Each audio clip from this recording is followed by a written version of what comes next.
Hey and welcome back to my channel. I'm Daniel and Happy New Year 2021.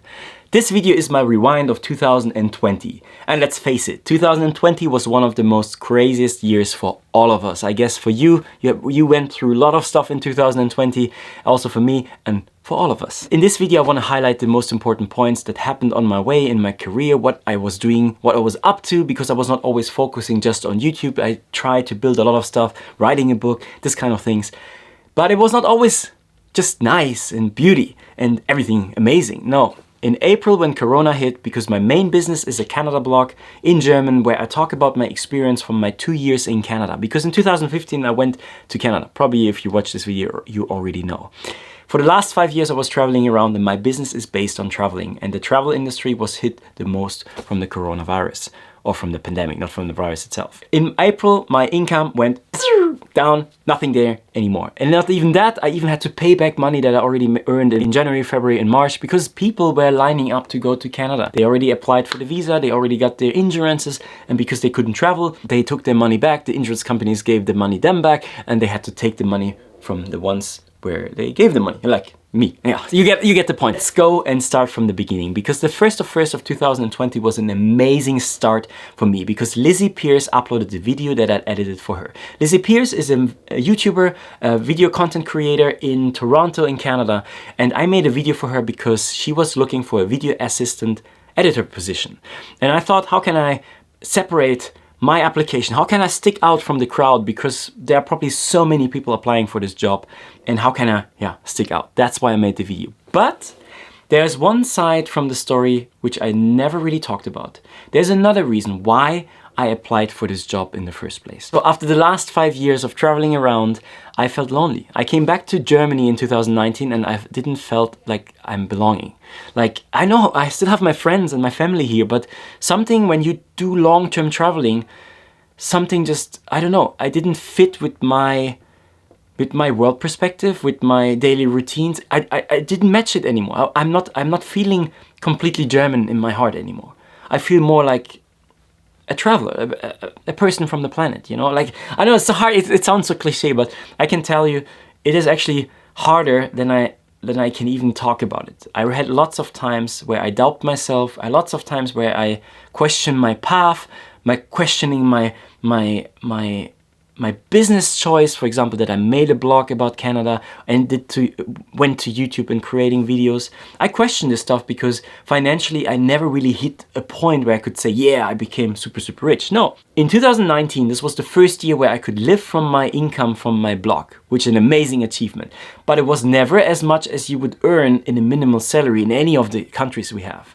So the reason why I could establish that living from that was because I minimized all my expenses. So for example, I lived in the last 5 years, 3 years in a camper van just to not spend too much. This is lifestyle choices. Obviously, nobody else makes those choices. I made those choices. But in moments like, for example, not belonging, those are moments where then it can be hard. And maybe you understand what I mean, because it can be hard because you're doubting yourself. And you're thinking about all your decisions that you made, and you're thinking about, is those the right decisions? Because let's face it, the future is scary. Even right now, I don't know how long Corona will continue. I don't know if I will ever return to my Canada blog in a way like I started it. Enough with the negative. So there is this saying, if you surround yourself with 5 idiots, you become the 6th idiot. If you surround yourself with 5 alcoholics, you become the 6th alcoholic. So basically also if you surround yourself with successful people, you become successful too. So I was thinking, why not surround myself with video editors, with filmmakers, with people that I look up to and improve my craft even more? Because working so much on the videos and my blog and everything and traveling, this is another reason why I felt so lonely, because many of my time I spent in front of my computer and working, publishing, creating content, all this stuff that is around content creation, which you from the outside, you only see the stuff when it's finished. You don't see thousands of hours that you spend learning, crafting, website design, copywriting. Like, there's so much to it. It's basically, I can only tell it in this video like this: when you start a business, you become the entrepreneur and you will have the head for every single job. You have to be the marketer, you get my point. I'm continuing. So with this opportunity, applying for this job, I was even thinking maybe to return to Canada. because Canada, I still like it. It's an amazing country, and I was thinking to return there, maybe start video editing, maybe even make some money on the side. I was happy with a part-time job, just helping them making videos and also focusing on my Canada blog, just making it bigger. Bigger, not better, bigger. I was always thinking about finishing my book, and so I thought this could maybe be a jump start, because that's another big part about long-term traveling. In the last 5 years, I focused many times in my brain being in Canada, writing about Canada, but physically being in New Zealand, for example, but not feeling like being in New Zealand, if that makes sense. So it's a struggle between being in the moment and also working on something in the past and working on something in the future. This is something I deal a lot. I hope you get it. It becomes very psychology in this video. So this was the main reason, actually. It was even more important than making money or getting this job or getting exposure. I never really cared about that stuff. It was really about, I wanted to surround myself with people that I look up to, who are better than me in the video crafting scene, and how I can learn and even help them.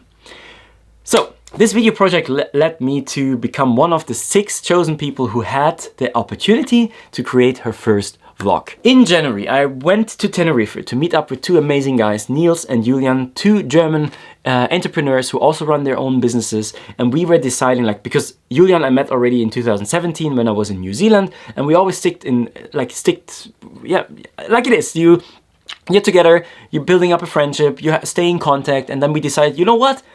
It's time that we spend a month together. So we rented an Airbnb, we went to Tenerife, and my plan with all of the energy after the 1st of January was, you know what? Let's try daily vlogging. Something I always admired from other YouTubers. I wanted to see if I'm capable of making daily vlogs. And I started with the 30-day challenge. So basically making a video every single day and basically, yeah, vlogging, producing whatever comes in my way every single day, a video when I was in Tenerife. And you can find those videos here on the channel. This is what jump-started this channel a year ago. And out of those, in the end I made 46 videos. Out of those 46 videos, a couple of my videos got picked up in the algorithm, especially the tech videos, like fixing OBS black screen or the Adobe Premiere stuff.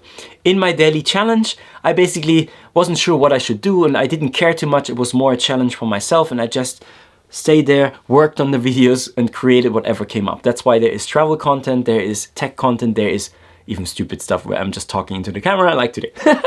Okay, but after the 46 days, oh, wait, back to Lizzie Pierce. So I applied for, like, I was one of the guys who can make a video for her, right? Like I told you. And unfortunately, I never got the video editor job. But that's actually not a bad thing. Looking backwards in perspective, it was even one of the best things that could happen. Number one, because of Corona, I think even she had to quit with her editor. So for example, if I would rely on the money and then Corona comes, I also have the same issues that the most of us had, losing the job. Number two, that's way more important. So after the 46 days, I fall into a hole because it was so much work. Many times I spent time editing in the night until like 6 o'clock in the morning.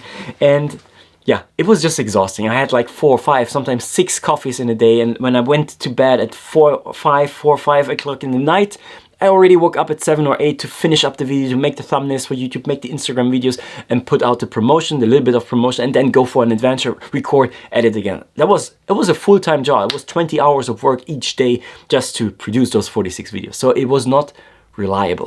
I don't know how other people do it. For example, Casey Neistat. January was one of the hardest working months that I had because of this surrounding, which proves the fact again, just what I said, surround yourself with people that you look up to. In Australia, I met this amazing girl, Elina. She's from Sweden. We went to the West Coast in Australia. We traveled together. We came closer. We even became a couple. But our ways separated because she stayed and continued traveling in Australia, and I wanted to go to Southeast Asia and back to Europe. And because we were not long-term together, just a couple of months, it made no sense to stay together because you don't know what is happening. We had to separate, which was obviously very sad for both of us. And we continued our life. And in February, I reached out to her. We connected again, and I decided, you know what?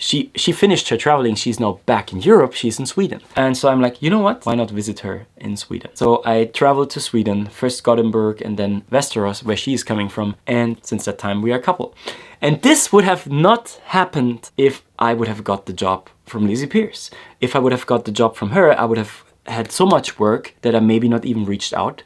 Maybe even followed my dream of just moving to Canada because I'm then closer to the source, right? So the whole life could have been a complete different turn. And this is something I want to teach you in this video, that look at the opportunities that you can get. That even sometimes when you don't get what you want, that something else can open up. If one door closes, there are other doors that can open for you. After March, I was still in Sweden. Corona started to happening. We were still discussing like, oh my God, is this something serious? I don't know. And then the day I moved out of Sweden, exactly the day, the 15th of March, on my way to Germany, I was on the train and I read lockdown. Germany lockdown. My girlfriend was not allowed to come to me again anymore. We were planning that she just comes over, right? Okay, I'm going a little bit too into details, but the point is the following. Because of those situations, a chain reaction happens. She also lost her job. And we were talking about maybe spending the summer somewhere in Spain or maybe Italy. Anyways, somewhere in the south. So we decided, you know what? Why not do this straight away? She applied for some jobs. I had still my travel business because at that point, even when the money ran out, I was hoping that this will not continue forever. But I was hoping that latest in August everything will be over, so that I maybe have to cover those months but just focus on it, work more, and maybe come out on top of it, you know. So we decided to go to Barcelona. She got a job in Barcelona, and in the middle of the lockdown I moved to Barcelona, which was one of the biggest steps in 2020. If you think about it, we are not allowed to travel. I went there with not having a job, so I was technically not allowed to go, but also was a gray area, because when you move places, it was never really written down if it's now allowed or not. So we went there. She had the job offer, so she was allowed to do it. I got the apartment in my name so that I can show at least, hey, I have the apartment, I'm not living somewhere else. Anyways, we moved to Barcelona and we lived in the end there in 3 different apartments. We lived in Barcelona when there was the biggest lockdown happening in last year. So basically where I was not even allowed to run, which is a big problem. Elena could tell you, if I'm not running, I'm getting stressed out. So I have to move on a daily basis. You couldn't really enjoy the city how you would maybe enjoy Barcelona when there was not being a lockdown.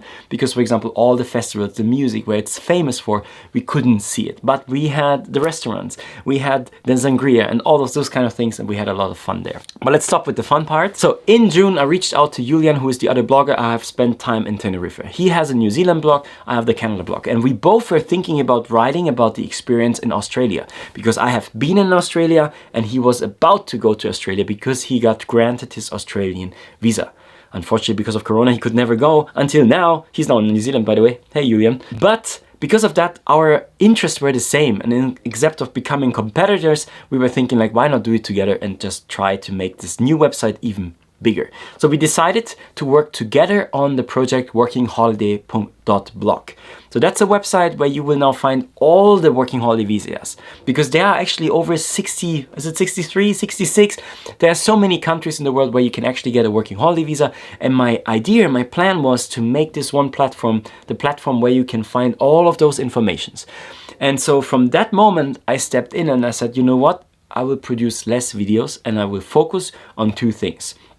The working holiday blog, to make this one big, talking about Australia, about the experience, do everything about the working holiday visa so that the people then, when Corona is over, can jumpstart their travel and get the information that they needed. And the second part was my Canada book. Because I wanted to already finish my Canada book in 2019, but I never really focused on working on that. And to be fair, I never really knew how to work on this. And the whole year of 2020 was basically figuring out how to fit the work on my Canada book into a daily base. And so first I did this with weekly articles. So the work with Julian, for example, helped me to batch more stuff. But on the other side, I also had more time because I stopped making so much videos. And I think this was a big part in my past, while I couldn't batch articles every week because I made videos every week. You get the point? You have only a limited amount of time where you can spend and you can work.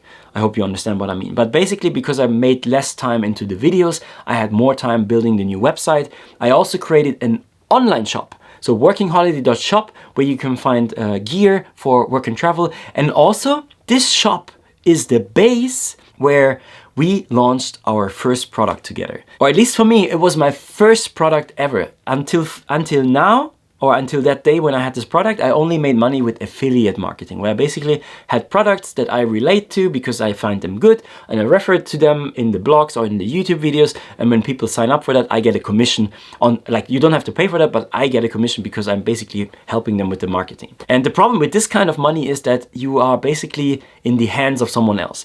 So for example, let's say some affiliator pays you up 15 euros per commission, right, or 15% or whatever, they can change that. And that's actually what happened in the Corona time. So many of my affiliate programs, they changed their regulations because of the Corona hit, which makes sense for them because they lost a lot of money, right? But now that means now from now on, I make less money, even if I make the same amount of marketing and same amount of effort. You get the point? So the idea is in your own business that you have your own products, because your own products, you set the price. You are in power of the price. So that means there's nobody else will change the price, it's mine, and I change it according to what is going on in the market. You understand? Okay, so this is why it was a very big deal that we had our first product. There was a template for working holiday, a resume template with information and tips for the cover letter, for the resume, for the reference letters, and also information of how you can get the 5 most typical jobs in Australia.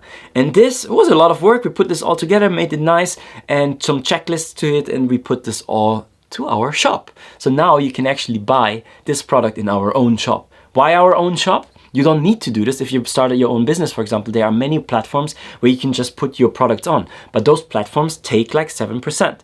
Is it worth? I think for the most people, yes. For me, I wanted to learn, and I was already in web design anyway, and I wanted to learn how to make my own shop, because now I only pay the percentage for the payment system. So for example, PayPal or Stripe or the credit cards, like this kind of stuff, what they take, it's up to 2 to 2.5% what they take, depends on the payment. I'm going sidetracked, okay? I hope this is somehow interesting. If you are a little bit more into entrepreneurship or you want to learn about this, super, super interesting, look it up. So if you have your own shop, this is what I did. It's a lot of work of creating it, but we created it and we could put our own products in there. This, what I'm now referring to 5 minutes, is 6 months of 2020, working on all the articles, realizing that we are still not traveling, that we can still not travel, changing to this new product, changing the content to the new product, even trying to still make videos. I even separated my main channel to German and English now, because before it was a little bit of chaos. It was me trying to make videos in German and English, but it's actually, I realized it's not good for the channel, because if you come from the English side and you don't understand German,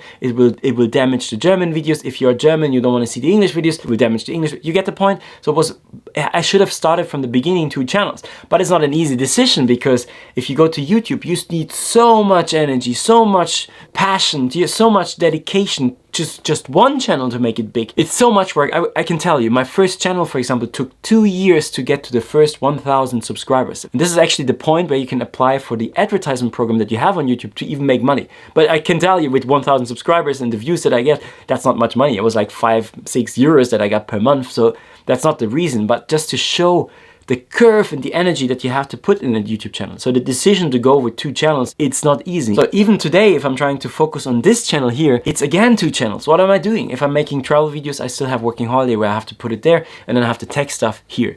But in my heart, I'm just trying and hope that everything will work out just fine. Let's come to the last point of 2020, which is the biggest achievement, because for the last 4 years, I was writing on my first book. So because I have the Canada blog, for me it was obvious that I should have my first product on my Canada blog, my own book. And it took me 4 years, because I don't consider myself as a writer, even if I'm probably writing more than other people, but I see myself as a video editor, but writing is a hard process for me. And I put myself a deadline, 12th of December of 2020, to release my Canada book. And towards this goal, I was working, especially in the last 2 months, a lot, working more and more, and also working with an editor. I had to pay around 850 euros for the editor. That's a lot of money for me. If you think about that, there's not much money coming back from that, but I hope that this will make the authority in that niche for my Canada blog and also help people. That's the most important, that when they pick up this book, and this is also why it took me 4 years,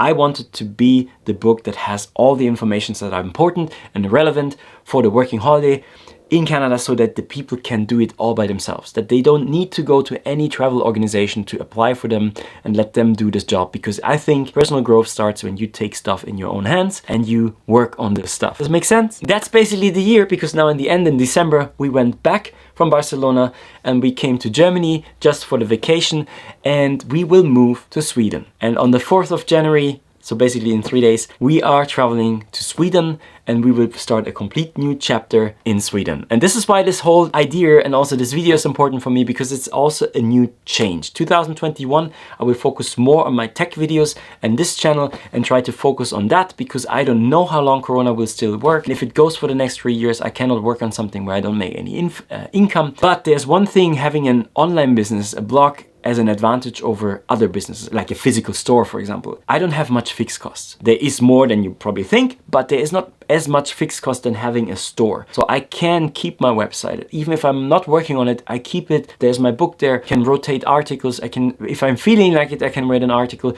So it's not that the website is over. That's the big advantage. If you have a physical product, for example, and you stop working on it, it also means that you stop the business. So this was a lot of information, but I wanted to pull this down, that you see that even in a year like 2020, when we had the pandemic, there are still positive things. You should seek the positive things, and let's do 2021 together, because you are awesome. Stick together. If you like this video, hit like, subscribe, dingle dingle the bang bang gong, and 2021, we're coming.